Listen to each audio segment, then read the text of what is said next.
Si vous vous cassez le bras et que vous n'allez pas chez le médecin, C'est extrêmement douloureux. votre corps va essayer de le réparer tout seul. Maintenant, si l'os se réaligne parfaitement et que vous avez ce qu'on appelle une fracture non déplacée, alors il pourrait probablement guérir tout seul. Il suffit de l'immobiliser avec une attelle, mais vous devriez quand même consulter un médecin. Au début, un caillot de sang se forme autour de la fracture pour la protéger.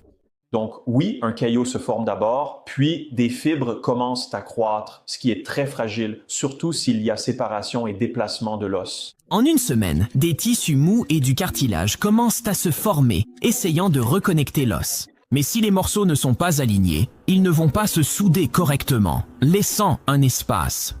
Avec le temps, vos muscles et vos articulations travaillent davantage pour compenser ce qui provoque douleur et raideur. Si vous avez ce genre de problème, il faudra recourir à une intervention reconstructive, qui n'est pas aussi efficace que si l'os avait été bien remis en place dès le départ.